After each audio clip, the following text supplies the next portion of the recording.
Hey everyone, this is Dave Dubeau with another episode of the Property Profits Real Estate Podcast. Today, zooming in, I believe, from California. Is that correct? That's How are you doing? correct. Southern California. Southern California. Can't beat that. Nice to have you here, Ali Boone. How are you doing today? I'm doing so good. I'm so glad to be here. Thanks for having me. My pleasure. So, Ali is a very, very accomplished real estate entrepreneur, a very sharp cookie as well. In fact, Oh, she's thanks. got a background in aerospace engineering, for crying out loud. I can barely pronounce that. It sounds like rocket science to me, but something to do with building airplanes, if I'm not mistaken. And she's If it makes you feel better, one of the first classes I ever took in that school, I couldn't pronounce the name of the class. It's like, oh, this is a good start.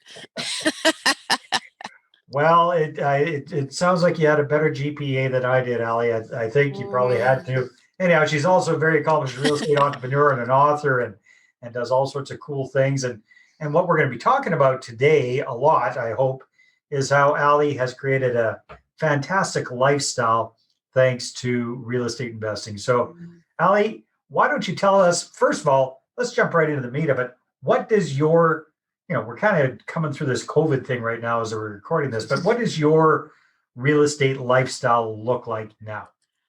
Oh, my lifestyle, no day is the same. I've had people ask, like, oh, what's your morning routine? What do you do? I'm like, I don't know. Um, so I would say it's a little bit twofold. So my real estate lifestyle by itself, like just with my properties and all my investments, I've always aimed for more passive income. I try and be as hands off as possible. I do landlord a property close to me, but even still, it's a nice property. I try not to be there all that often. And then most of my properties are out of state. So the real estate stuff by itself, I'm pretty hands off. I mean, I have property managers, I've had to hire and fire property managers. So I have to kind of check in. This morning I had an email about a mystery repair. I was like, since when did the door fall off the hinges? Like nobody told me about that one. Right.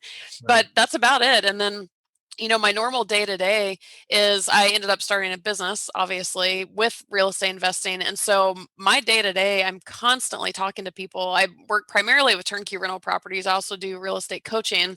So it's really just kind of interacting with everybody and trying to help people either get into turnkeys or navigate turnkeys or general coaching, whatever. So that's really more my full-time gig. But I like to make that distinction just to kind of say, like, my big thing is I didn't want a second job as an investor. So I'm an investor, but I'm also an entrepreneur, and those are pretty different time segments of my life.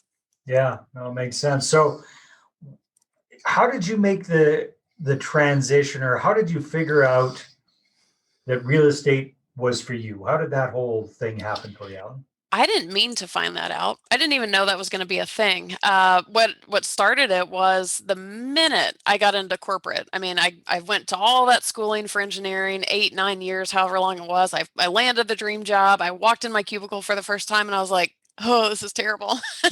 Like I hadn't even sat down in my chair yet. And so I ended up in real estate kind of accidentally because I was just trying to find my way out of corporate. That's all I cared about. I did not want to work for someone. I didn't want to wake up early. I didn't want to wear business casual clothes. And so I just started exploring every possible option on how to do that. And I kind of whittled it down to, it seemed like I was either going to have to start a business or do something in real estate. Those seem to be like the two things that get people out of a 9 to 5. I had actually decided to start a business. I didn't even know what to start. And next thing I knew, a real estate investing opportunity landed in my inbox. I watched the webinar about it, and I started investing because I thought, well, I do still have a W-2. I still have a paycheck every Friday. Let me do something smart with my money while I figure my way out of this. And doing that, one thing led to another. The people I started meeting, kind of networking started all over. And next thing I knew, I had started investing for myself, but then I started writing about it on the internet, didn't think anything of it. Bigger Pockets reached out and said, hey, we're looking for writers. So then I'm a Bigger Pockets writer, doing all of this in addition to my corporate job. Right. And that's what eventually led to it becoming a full-time thing because I was talking to so many people. I didn't know it was coming, to be honest. I had no idea. But I mean, look, if the shoe fits, and Mhm. it seemed to be the right size. So Perfect. So, why don't you walk us through, like, you're working as an engineer, you're working full time, you start investing in properties, what kind of deals were you focusing on to start with, and what are you focusing on these days? So the very first deal, that thing that landed in my inbox, was completely unrelated to anything I ended up really doing. I did pursue that opportunity. It was a pre-construction deal in Nicaragua, because obviously you should invest in a third world country as your first investment attempt. Well, I lived in one for 10 years, so yeah, I think like There you go. Which one? Costa Rica. So just Oh, south of so the you States. know all about Nicaragua. I do. Oh, I knew we'd get along. So it was through that I started meeting everyone, and a lot of the people that were involved in this project were also involved at the time in turnkey rental properties. And this was 2011. So, I mean, we're right in the middle of the crash. Everything's on sale. Turnkeys were really making a name for themselves. And I really wasn't thinking much of it because I was having so much fun in Nicaragua. But one of the big markets that ended up coming up was Atlanta. And so the guys who were doing turnkeys said, "Hey, we know you're from Atlanta. I moved to California, you're from there." They said, "Just, in case you're interested." And I was like, obviously I'm interested. So I accidentally kind of went to see my first turnkey rental property. And that's what, I mean, I was hooked. It was like, I was like, Turnkey single bring family them. homes. Do Single what? family homes. Is that what you're talking about? Yeah, so at the time it was single family homes. There were duplex, sometimes three triplexes and fourplexes available. But the thing about turnkeys that really grabbed me is I had been looking into real estate for a little while. Like I knew it was a possibility of how I would have to get out of corporate, but the thought of swinging hammers, flipping, all of the active strategies, it wasn't that I was opposed to doing them. I was like, well, if that's what I have to do, I mean, I can figure it out. But it just wasn't, I wasn't looking to leave one job for another. Right. And turnkeys they're about as hands off as you can get. You're not completely hands off, but it's much more passive. So when those were presented, I was like, that fits. That's great. Like I have a W-2. I can get a mortgage still. Let me buy as many of these things as I could, because at that time, in the middle of the crash, everything was so cheap and the rents were just crazy. I mean, these things were just like massive deals. And so I bought up as many as I could. I brought on an investor partner. I mean, I went to town. I couldn't stop. As soon as I'd get one, I'm like, oh, I want another one. I'm like shopping. I'm like, I want that one. Um, so what that led to was, that's a lot of what I started writing about on Bigger Pockets, because a lot of people, the turnkeys have been around forever, but people were just really hearing about them. I mean, they really kind of got their boom during the crash. And all people were hearing me say is like, wait a minute, you're investing in real estate, but you're not flipping. What are you doing? Like, how are you Wow. doing this? And so when I was telling everyone about it, everyone started buying. And that's really what caused the organic move into starting my business. Is I was helping people find good, solid turnkey providers to buy from. And really, I mean, what I've been doing is helping people through the buying process, because once you buy one, it's a pretty straightforward process. But prior to that, you don't know what you don't know. Kind of like, Right. what should I be doing? What should Well, I and be looking for? that brings up a good point, Ali. So, Hmm. if somebody is, well, first of all, if they're not familiar with what a turnkey property is, Hmm. basically, correct me if I'm wrong, you're buying a property that's ready to go. It's already Yep. been renovated. It's maybe not brand spanking new, but it's Yep. freshly updated, and quite often it's actually got tenants already in place. It might even Yep. have management already in place. Is that what you're talking about? Yeah, that's exactly. And really, the term turnkey refers to the condition of a property. Like, you could buy a turnkey property next door to you. It's ready to go. Tenants are in, you may have managers. When a lot of people talk about turnkey properties, and myself included, we're talking about buying those properties in that condition from turnkey providers. So there's actual companies. I mean, they're kind of glorified flippers. They're doing this in bulk and selling them to investors, but they're the ones going out and finding the distressed inventory. They're rehabbing the properties. They're placing tenants, and they have property managers on standby to manage the property once you buy it. So typically when people are talking about turnkeys, they're probably talking about working through the turnkey providers. Yeah. So I've heard great things about turnkeys. I've heard nightmares about Me turnkeys. too. They're probably all true. Yeah, yeah.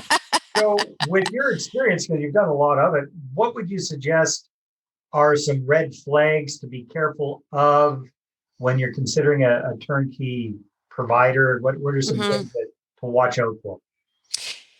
I would almost change the question, because we can give red flags, we can give whatever, but ultimately none of those things matter. And this is where I went wrong when I started. I wish I had done this better when I started, but I didn't know what I didn't know, Yeah. is learning how to do proper due diligence. Okay. Because what I try and explain to people is like, yes, ultimately which provider you work through is gonna give you different experiences. Like some may offer a great experience, some may be terrible, whatever. But at the end of the day, and this is really just a technical statement, Mhm. who sells you the property doesn't matter. All of your due diligence, it needs to be on the property, because you could have the worst human being on the planet sell you a phenomenal property. Typically, they go hand in hand. A terrible turnkey provider is probably going to sell you a terrible property, Right. but the person in the equation doesn't matter. And so when you learn how to do the due diligence, like proper levels of it, and it takes some practice. I've made mistakes with it. Then you almost don't have to worry about the red flags. But in all fairness, because most of us don't know how to do that good a level of due diligence, one of the first things is really just talk to other people and see who they're having good experiences with. And if you find providers that, there might be one or two reviews where there's a negative review of them, but I've been on both sides of the coin, and there are one-off situations, there are problem investors. There's so much behind the curtain, so you Yeah, can't really go there's off so one much or that can two be thrown reviews. up on the internet that's hard to get down. That's for sure. Right. Yeah, yeah, exactly. And and I want people to give, report negative experiences, but quite often they don't share both sides of the story, if you Yeah. will. So it's hard to find reviews of turnkey providers. I started a turnkey's Facebook group for this exact reason, so more people can be talking. And turnkey providers aren't allowed in it because I Okay. want Yeah. people to feel, they can openly share what works, what doesn't, all that kind of stuff. So, it's as far as the red flags go, it seems like there should be an easier answer to that, but it's hard.